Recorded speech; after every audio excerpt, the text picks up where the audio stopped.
We're now going to briefly shift to another part of the world, the Middle East, because we have a video message from His Excellency Badr Jafar, who is the Special Envoy for Business and Philanthropy in the UAE.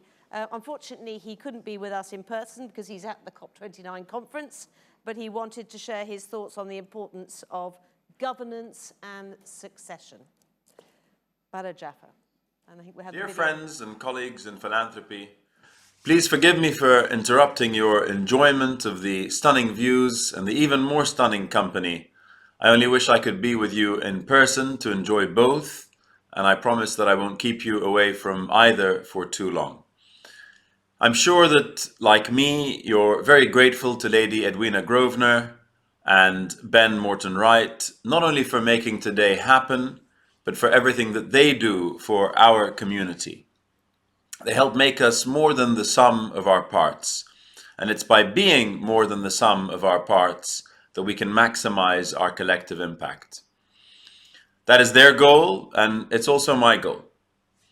This, I think, is a critical time for us to be talking. You have no doubt already heard a lot of data and a lot of wisdom today about the dynamics of intergenerational wealth transfers. But to just take one data point, over $70 trillion is expected to be transferred within the next 20 years.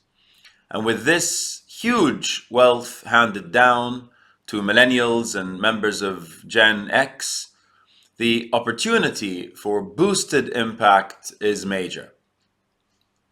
This next generation is more attuned to the interconnectedness of a wide range of societal issues, including implications for climate, public health, food security, biodiversity, and economic equity. This next generation is also far more demanding when it comes to transparency and accountability. That is a good thing, but it also means that we have a responsibility to set them up for success. That's a big part of what I've been working on these past 20 years or so, and also relevant to my recent appointment as Special Envoy for Business and Philanthropy from the UAE. What I've become increasingly convinced of is that the answer lies in building better infrastructure to support strategic giving. That infrastructure comes in three main forms. First, stronger and more active networks. Second, simpler and more efficient regulation.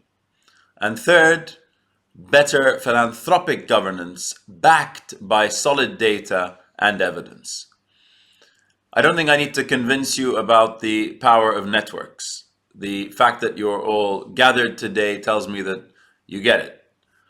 I would just point out that networks are not only important to link philanthropic communities of individuals, families, and institutions, they're also essential to connect our philanthropic community with other stakeholders, including governments, multilateral organizations, and of course businesses.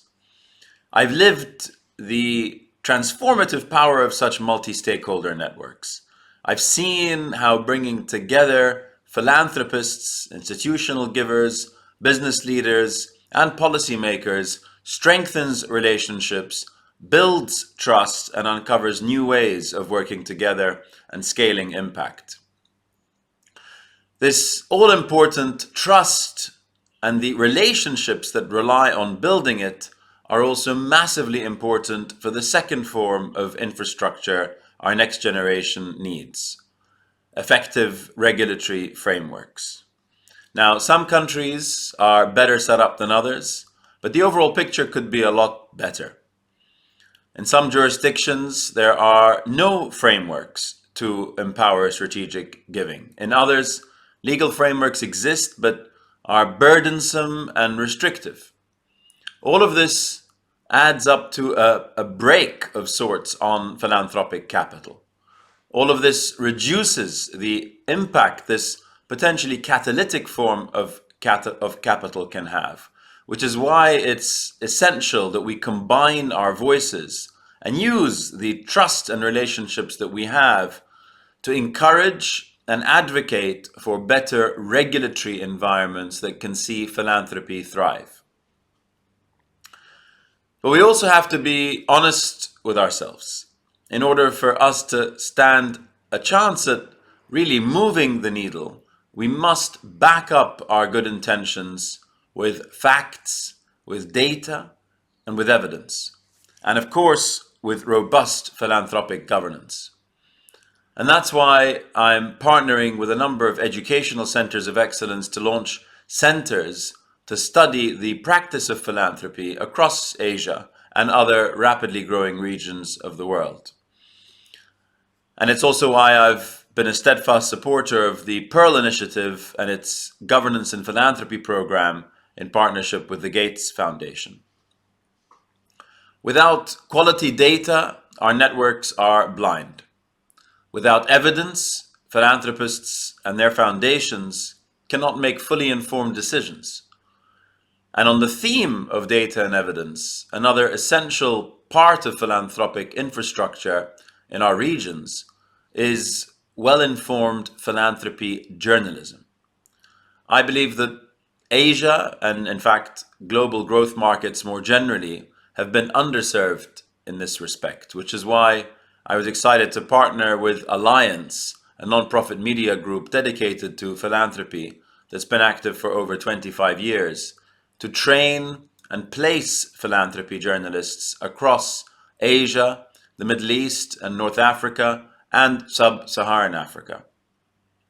These journalists are recruited to help achieve greater geographical parity, to identify and nurture new voices within the sector, and to ultimately encourage greater exchange between philanthropic practitioners across the globe. We also hope to enhance philanthropic practice within these regions by featuring local champions who can share their knowledge and experiences with a wider audience. Efforts such as these and all the incredible initiatives that so many of you are spearheading will undoubtedly help to boost the growth of strategic philanthropy across Asia and in turn help us seize the opportunity provided by the growth of catalytic capital here. Dear friends, I've kept you from each other and those views for long enough. I hope that today you make your network stronger and more active, that you join together to improve regulatory landscapes, and that you take the opportunity to share experiences on governance, on gathering data, and on sharing insights. Because I believe this is how we can help set up our next generation for success. Thank you. And God bless.